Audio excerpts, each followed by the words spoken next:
Hey, what's up guys, TechTitan here, and before I begin this video, I have a message for you guys. First of all, I hope you all are doing well and staying safe. And also, I want you to keep an eye out for new videos, so you make sure you're subscribed to the channel. And if you found this video useful, make sure you also leave it with a thumbs up. Okay, so in today's video, we're going to be taking a look at and reviewing the LG Stylo 6S camera. So this phone has a triple camera setup on the rear with a front-facing camera. And starting with a triple camera setup, this is how we're going to break it down. So the cameras on the back of the phone, you have a 13 megapixel standard lens, a 5 megapixel wide angle lens with 120 degrees of field of view, as well as a 5 megapixel depth sensor. As far as the front facing camera goes, it is a 13 megapixel sensor. Okay, so now that we got the basic specs out of the way, let's go ahead and walk through the actual interface of the camera app. So it's simplistic, straight to the point, and that's how most camera interfaces are nowadays, which is something that I really like. Okay, so on the top of the camera app, you have your settings, which allows you to do a lot of things, which allows you to turn on your HDR.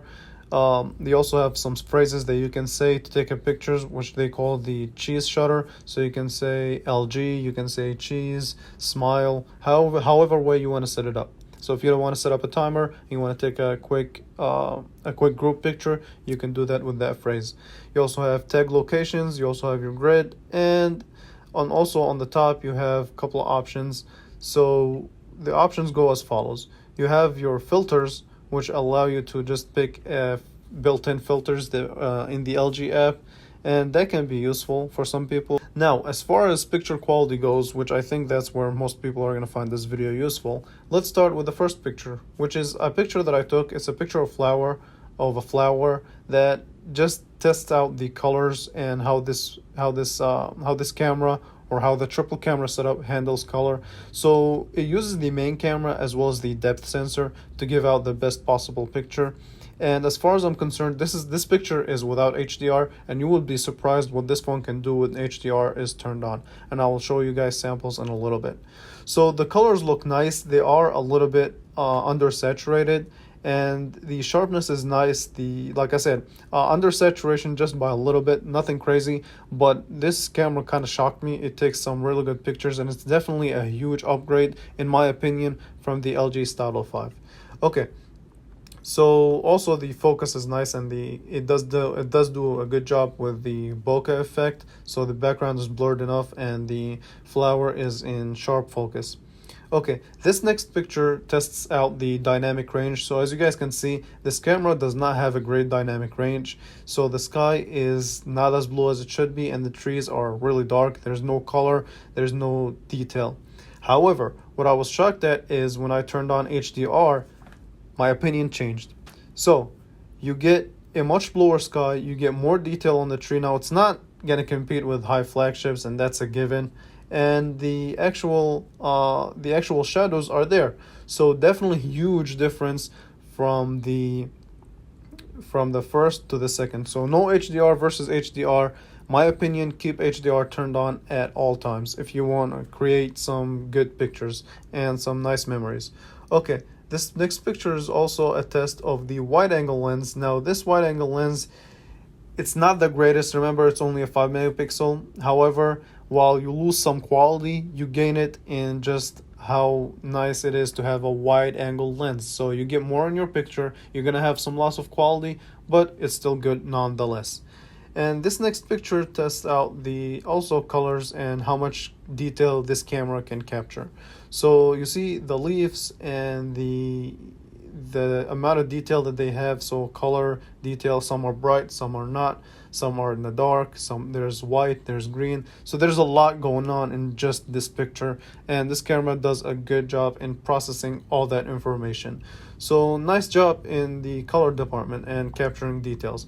However, I discovered something too. When I turned on the wide angle and turned on HDR, a lot more detail came in the picture. So that's also another proof of evidence that HDR is really useful in this picture.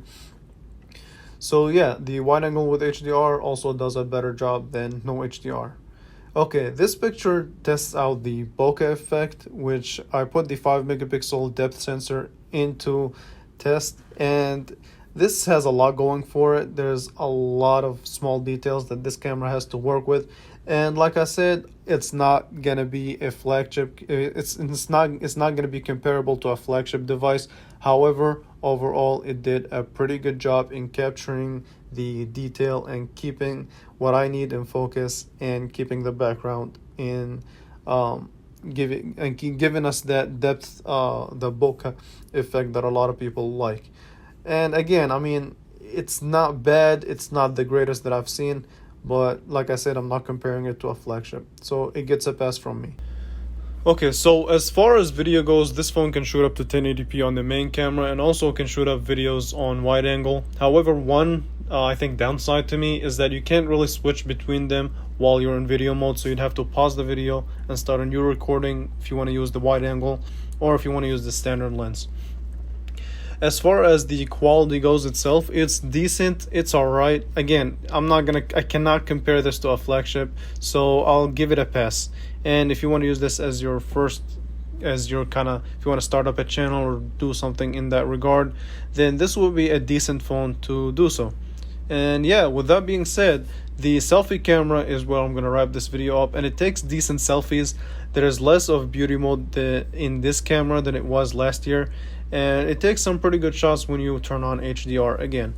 So overall, I like this camera. It's actually it's a bigger upgrade than a lot of people can think. So it's not just marketing where they put triple camera setup. The camera is actually pretty good, and I enjoyed using it.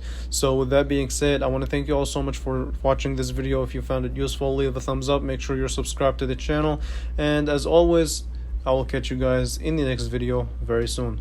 Thanks for watching.